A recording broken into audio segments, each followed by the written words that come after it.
কি বলছিস মুন্না? তুই সন্ত্রাসীর কাজ ছেড়ে দিবি?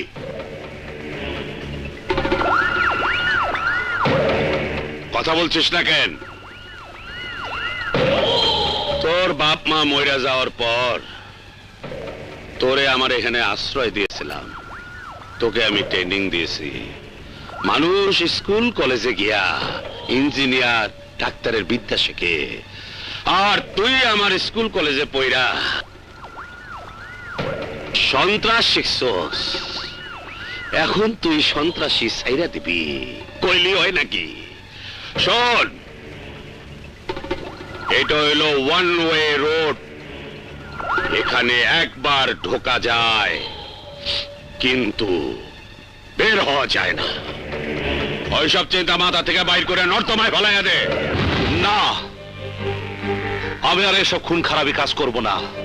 আরে তুই না বলতি দুনিয়া গিভ অ্যান্ড টেকের উপর চলে? এতদিন আমি তাই ভাবতাম, কিন্তু এখন আমার ধারণা পাল্টে গেছে। যে জীবন আমি দিতে পারবো না, সে জীবন আমি নেব কেন? গিভ অ্যান্ড টেক পলিসি আমি আর মানি না। আমাকে ক্ষমা করে দাও। এতদিন দেখেছি মানুষ তোর কাছে এসে ক্ষমা চাইতো, এখন তুই আমার কাছে ক্ষমা চাস? ওই, তুই কোনোদিন কাউরে ক্ষমা করেছিস?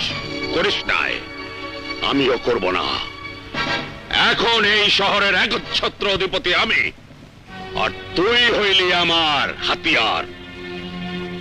তোকে ক্ষমা করলে আমার কাজ করবো কেনা? যা, জন রাইডের বস্ত্রে খতম করে দে।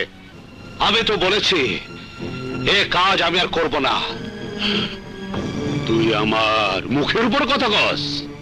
ওই, তোর হইছে কি? তোরে কি কেউ বেশি টাকা দিছে না ফুসলাইছে? ওই হারামজাদা!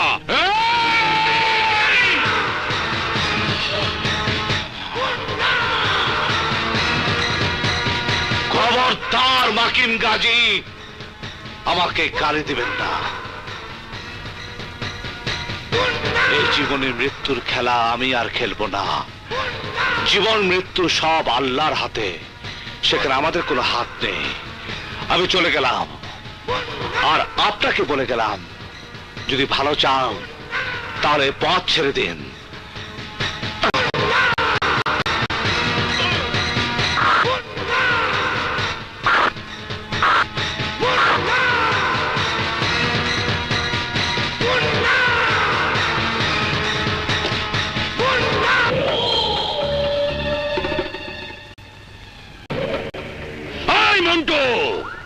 জি বস।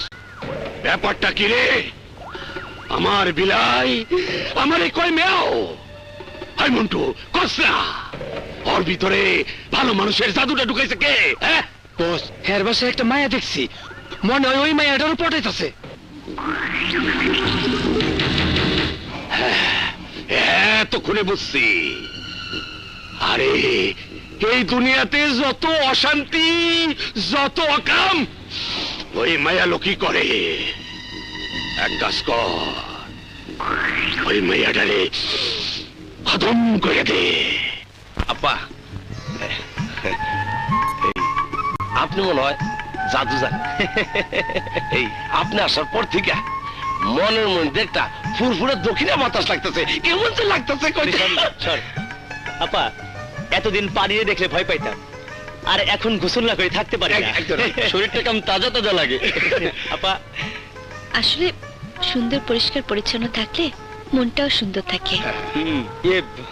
আপা আমরা একটু ঘুরে আসি। কোথায় যাবে?